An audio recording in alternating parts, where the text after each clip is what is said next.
you ever find yourself in Northeast Montana, Sydney, Montana, Fairview area, you have to try Powder Keg Pizza. I don't know what they do different, but it is some of the best pizza you're ever gonna have. And it's in this little tiny town, Fairview, Montana. Population is like 5. Well, it's more than that, but it's right here. Little tiny place, open a couple days a week, right across from the high school. This place is legit. I'm going to get myself a pizza real quick, and I'll show you what it looks like when I come back. So again, here in Fairview, Montana, the Powder Keg. You get a very generic looking box.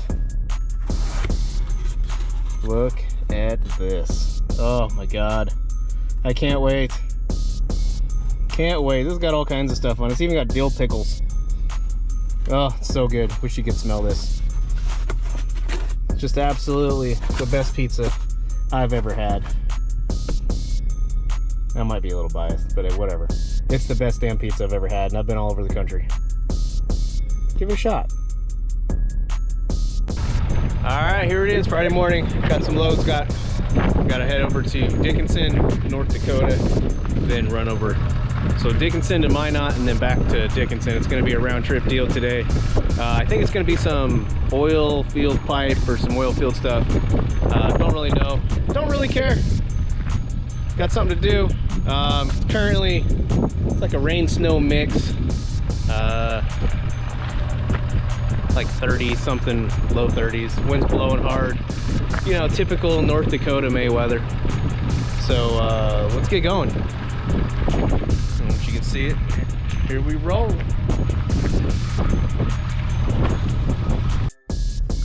All right, here we are in Dickinson at the shipper.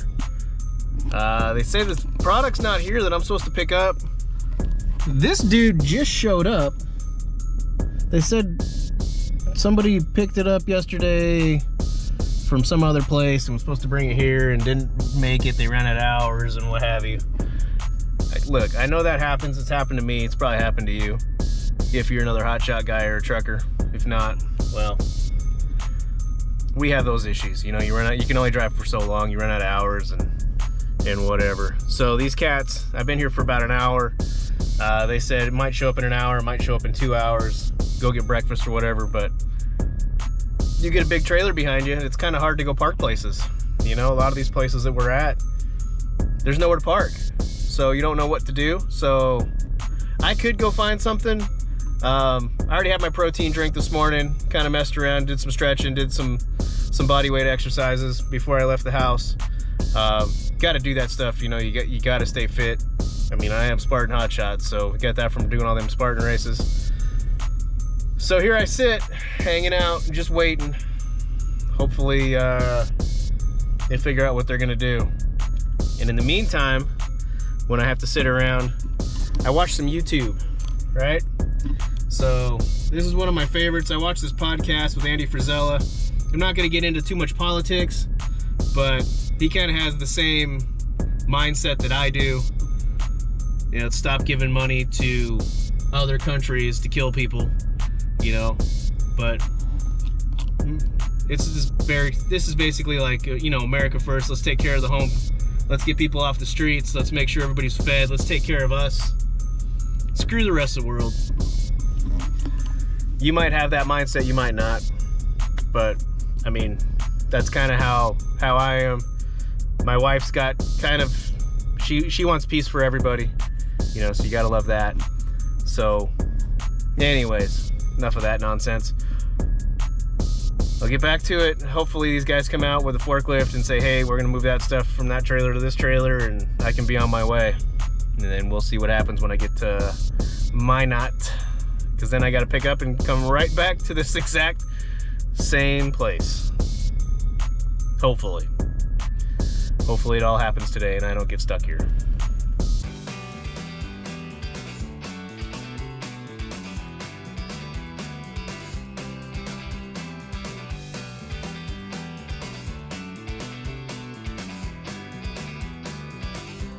And just like I thought was going to happen, half of what was on that guy's trailer ended up on my trailer.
Right here while I'm getting unloaded, I got a chance to talk to this cool dude from Canada. Asked him a few questions about crossing the border. Since we are so close to the border, he says he goes back and forth a couple times a day. It says it's not really that big a deal. And then pulling up behind me, you guys will see this dude get out of his truck wearing these little short shorts and some boots. Not really what you should do when you go to a shipper, showing up kind of like that. And just checking out his trailer. His trailer's kind of beat up. Just really poor condition, and he's got his numbers and all of his DOT information written in marker on his window. Now, I know a lot of hotshot guys get pulled into scales for inspections and all kinds of stuff, and that's kind of the thing that'll set off the guys in the stations, the DOT officers. They'll pull you in. So guys, spend a little bit of money, spend the $50 or whatever, get some stickers for your doors, stop taping stuff to your windows, just do it right. I mean, it just looks better on your vehicle. It makes you look a little bit more professional. And then don't show up in little short shorts.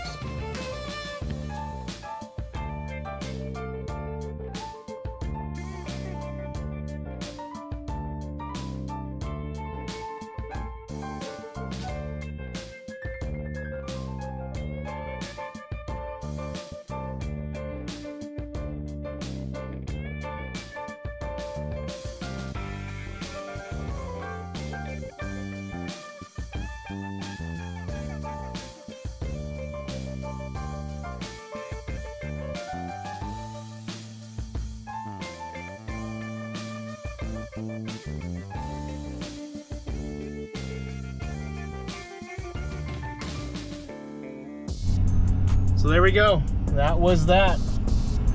Dickinson to Minot and back to Dickinson. Dickinson happens to be my buddy Juan's favorite place. I don't know why. He's never been here, but I think it's named after him. Like right here. I mean, the joke writes itself. He's totally into that. I don't understand it.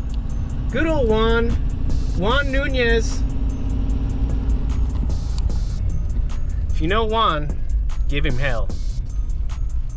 We're gonna head back to the farm. We are done for this week, and yeah, that'll be that. Maybe we do some more hot shotting on Monday. Looks like it's gonna continue to rain. It's gonna continue to be just beautiful weather. So we are, I think we're done farming for at least a week or three. I'm gonna go back to work. I'm gonna get back to doing what we do here.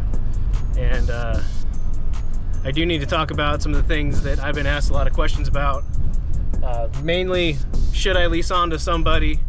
Should I do my own thing? How do I go about it? Should I go CDL? Should I go non-CDL? There's a lot of different answers to that, and everybody's answer is going to be a little bit different. As soon as I'm not driving, as soon as I get parked, I'll probably be at the farm. I'll sit there and I'll talk about it for a little bit. I'll have to write it down. That way I have everybody's questions, and I can get to answering them for the best of my knowledge. From what I know that some of the things I did differently than other people. My timeline for starting this wasn't what I wanted it to be. I wanted it to be a little bit longer timeline, but I kind of got pushed into it a little bit faster than I wanted, and it's worked out. So it's all about the hustle. If you have the hustle and you go for it, you're good. I think you're gonna be good. I'm a hustler. I mean, some of the guys that I've hotshotted with, they'll tell you, I haul ass, I just get it done. I do it safely. That's the number one thing. I do it safely, but I get after it. I don't sit around and talk and BS and nonsense. I just strap my stuff and I go. And these guys like to sit around and talk, and I get it, man. Like, people want to talk. No, we got phones. We can talk on the phone, but I gotta be driving. If my wheels ain't turning, you ain't making any money, you know what I mean? So let's get out of Dickinson. Let's head back towards Williston in this wonderful weather. It's only 41 degrees and it's still blowing like 40 miles an hour and raining. Gotta love it. Gotta love it. Anyway, we'll talk about the other stuff here once I get parked. Oh, good morning from beautiful North Dakota. Saturday morning. I'm gonna come out here and check some field moisture. We had some rain yesterday, a lot of wind. It usually helps a little bit. Dry stuff up. That's looking pretty good. Let's dig down a little bit. Yeah, it's a little bit wet, a little bit muddy yet. Still stuck to my fingers. That's all right. We might be good with that. All right, let's talk about the things I need to talk about. Should you lease on to somebody? Totally up to you, man. Depends on, do you have a truck payment? Do you have a trailer payment? Do you know what you're doing? Are you CDL or are you non-CDL? There's 1,000 questions to ask on that. The one thing you really got to think about is there's a lot of owner-operators, hotshot guys, that are not making it currently. They're working for themselves. They're not doing a 70-30 split. So by 70-30 split, so basically if you lease onto somebody, they're going to take 30% of whatever you make. And they're still going to charge you for things. So could I survive if I was making 70-30 split? Maybe. Do I want to? Hell no. Absolutely not. My deal is I own my truck, I own the trailer. I don't owe anybody anything. Not everybody can do that. I was in a situation where I could afford to do that. I could afford to buy my stuff and just be done with it. Not everybody has that option, you know? Bought the truck used. Did it have some issues? Yes. Did I spend money to fix those issues? Yes. Was it cheap? Hell no. It was not cheap. But I've made money. I've done what needed to be done. And that is a big bird turd. Anyway, so I mean, it's paid for. Everything's paid for. Will you be able to do that if you're working for somebody and you lease on? Maybe eventually. Eventually you could probably do it. I wouldn't. That's why I didn't. I originally looked at leasing on with Hotshot 107, and I thought about it and thought about it and thought about it. And eventually I just said, no, I ain't doing it. I'm not gonna do it. So that's my situation. Your situation might be different. Let me get a different angle so I'm not in the sun. So, the other thing, CDL versus non-CDL. Go CDL. Just get your CDL. I mean, it's not that difficult. Everybody's like, oh, it's so hard. It's really not that hard. Just do it. The money you're gonna spend to get your CDL is gonna be minimal compared to what you're gonna make in the long run. You know, a lot of these guys are running around with a 3/4 ton truck and a smaller trailer. Are you close to your legal limits? Are you over your limits? I mean, all you gotta do is get caught once and you're gonna wish you had a CDL. I didn't mess around, I just did it. You know, like whatever. Just bought a dually, bought a trailer capable of hauling some heavy loads. Just do it. It's not that big a deal. I think I spent $400.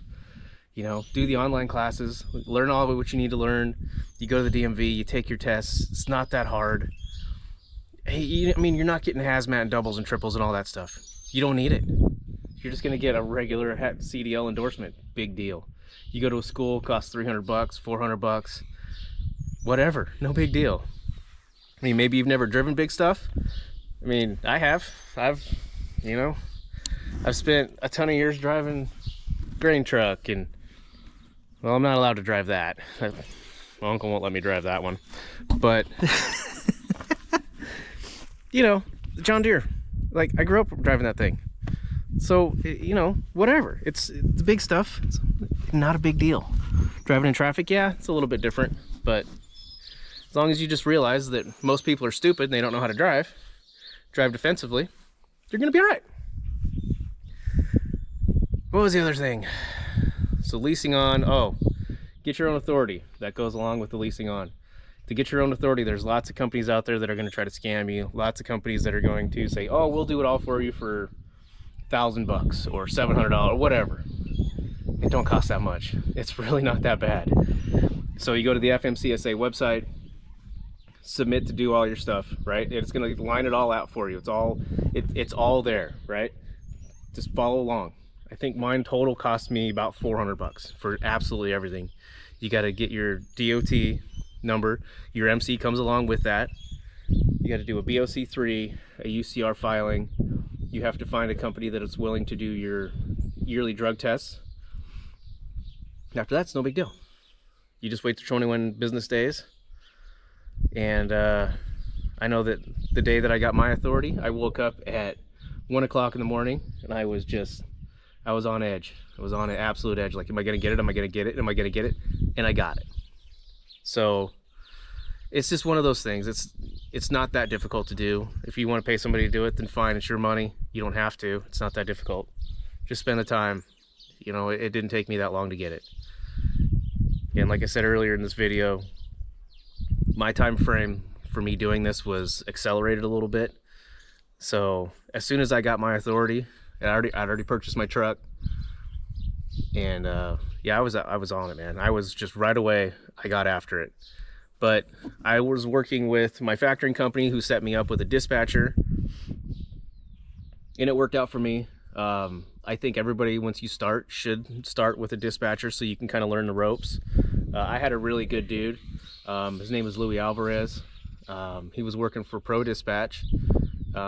Super nice guy, super rad. He's an ex-Marine, super nice guy. Spoke English, spoke Spanish, you know, so like we got along. He's not one of these guys that's gonna call you. You're gonna get a million phone calls, and all these phone calls, they're gonna say, yes, hello, sir.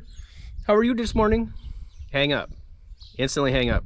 Or you can be like me sometimes. I like to tell them that my name is Justin, and they say, oh, sir, what is your last name, sir? And I tell them my last name is Sider. Justin Sider. They hang up on me. They don't call me back, which is like perfect. They don't call me back. I don't want them calling me back, because a lot of these companies, they're going to be scammers. They're going to be double brokering. They're going to be looking at load boards just like you would look at a load board if you're doing it yourself. Do it yourself. It's not that hard. It's really not that hard. But until you learn the system, have a dispatcher help you. Make sure it's somebody good, somebody that's legit. I don't know if Louis is watching this video, but thank you, Louis. You are the man. I love you. So just do your thing, man. Just, if you're a hustler, go for it. You know, I used Louis for about 3 months, and then, you know, I started just kind of doing my own thing and just going and going and going. Is it kind of hard to find loads while you're on the road and you've already got one and you're trying to do like 3 partials? Yeah, but I worked for a freight company and I was a dispatcher, you know, big deal. Like I know how to do it. I know how to route myself. It's not that hard. All you got to do is know how to look at Google Maps, right? Not that big a deal. So it's up to you. I mean, it's going to be your business. You're going to run it however you're going to want to do it. This is how I want to do it. Am I leasing people on? Nah. Do I want to? I don't think I'm ready for it. I don't know if I want to do it. Because I've had people ask me, do you want to lease on people? Can you lease me on? If I buy a truck, no. No. I don't know that I want to go that far. I don't know if I want to do that. I want to just do it for myself. And then maybe I upgrade my truck. Maybe I get into a semi. I don't know yet. But a lot of guys that start Hotshot, they either park their stuff and say, I don't like being away from home. Their wife gets mad, whatever. Or they upgrade to a semi and then, you know, go that route. What am I going to do? I don't know. I've got some friends that are great freight sales guys. We talked about maybe getting into a little bit of brokerage side while I continue to do this. You know, I got a buddy that wants to buy a semi and wanted to get in and just like use my MC number and whatever until he gets going real hard. I don't know if I want to do that either. I just don't know. So find your own way. That's the biggest thing. Don't follow everybody else's footsteps. Do your own thing, but just do it legit and do it right. That's the biggest thing. Just do the right thing. Do what's right for you. Maybe one of these videos I'll talk about why I'm doing this and how I got started doing this. Maybe that'll be the next video. But that's entertaining. It's entertaining. It's inspirational. A lot of people said, oh, you're crazy. This ain't gonna work. Yeah, well, guess what? I'm on track to make double what I was making working at my last job. Already. I've already made this year what I would make in almost an entire year working at that job. And it's May 4th, right? May 4th. And I've spent a couple weeks here on the farm. I've worked for like only 2 weeks in February, you know, and that's the beauty of doing your own thing is you can just choose what you want. You know, how much money do you need? I know how much money I need, right? So if I make double what I need for the month, you know, maybe I take some time off. I go mountain biking, I go for a run, I go do Spartan races, I'll go travel. You know, I'll come up here and I'll do some farming. Do what makes you happy. You know, I went across the country. I went to my buddy's house in Atlanta, right? And we'll be there again. He'll be in this video series and I'll show you what he does. He's an entrepreneur. He does his own thing. He works out of his home, and his home is absolutely the raddest place. It's so cool. The dude's got it made. He's doing really well. But again, it's been a lot of hard work. He's doing something he loves. He's working from home. But I spent time, I went over there. I was like, hey, you know what? I'm in the Southeast. I'm going to go through Georgia. I'm going to go see my homie. And I went over there and we spent Super Bowl weekend of 3 or 4 days, hung out. You know, I cooked for him a whole bunch. I was trying to teach him how to do barbecue. And now his wife and kids, and they all are like, anytime you want to come back, come cook. Like, all right. So that'll be another thing. We'll get into some barbecuing. Like I said, I don't do just Hotshot. I do a little bit of everything. You're going to find this is going to be entertaining. So keep subscribing, keep watching.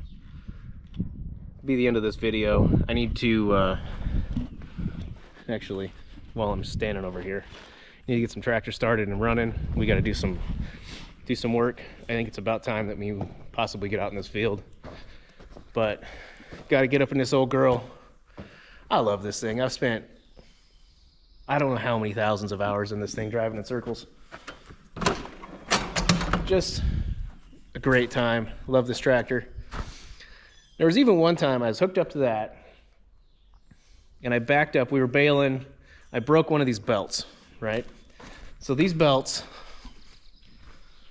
they're just held together like with it's like a little zipper thing, right? And this one you can already see is starting to come apart, right? So these belts break, right? And they'll whatever. These will come out, they'll unzip. You just pull them apart. You get a new one. You put that pin back in, tighten her back up.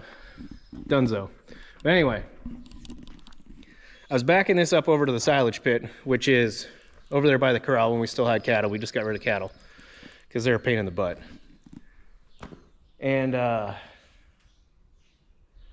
was one of those things. I was backing up, you know, it's kind of turned and I was backing up and I was looking both sides. And I swear to God, I saw my grandfather walk past.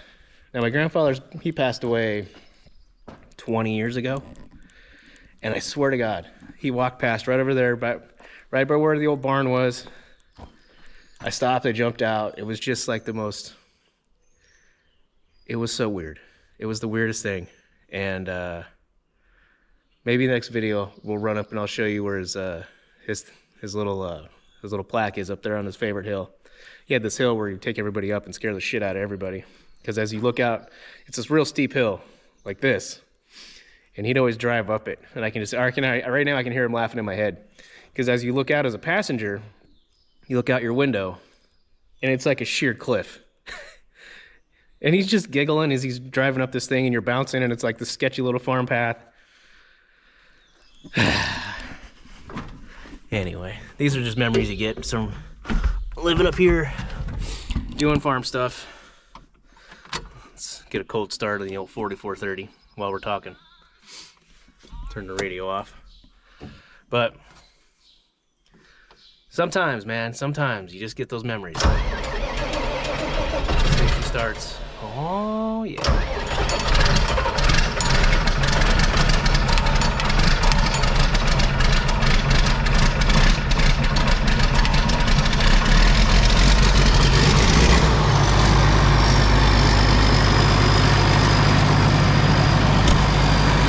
Let that run for a little bit.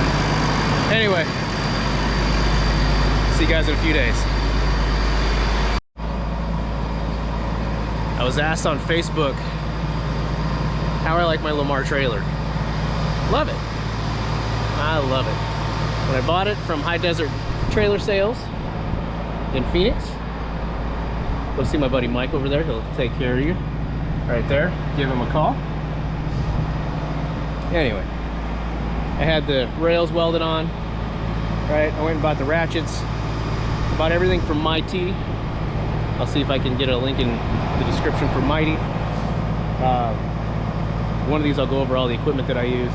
But a lot of people on these Lamar trailers are having issues with this little bottom rail cracking off, right? And I've had this fixed twice, right? But on this trip, it broke. It broke right there. So I didn't take a picture of it, but we farm welded it. I booger welded the hell out of that. My uncle went over the top of it. That's just like little thin crappy steel. And then, you know, the only paint we had was, of course, John Deere green. But don't judge the welds. I put a bunch of weight on it yesterday to try to see if it was gonna break. Nope. It's fixed. But these little welds, they all pop off. So this little 1/8" square tube bullshit that they use, terrible. Absolutely terrible. When I had to cut this one apart to kind of get all the old weld and all the crap off, I mean, we were missing a huge chunk of that, which is why it's got that giant booger right there. But built it up. It ain't gonna break again. Some people say you're either a welder or you're a grinder. I'm a grinder. Whatever. It ain't broken. It ain't gonna break again. It's ugly, but who cares? Who's seeing it? Other than I just showed you, but otherwise you'd never see it. Especially when I get home and put some gray paint on it. You don't know it's there. But yes, that has been an issue. Apparently it's been an issue for a lot of these trailers, but the rest of the trailer, perfect. Haven't had any issues with axles, nothing. Absolutely perfect. So, way to go.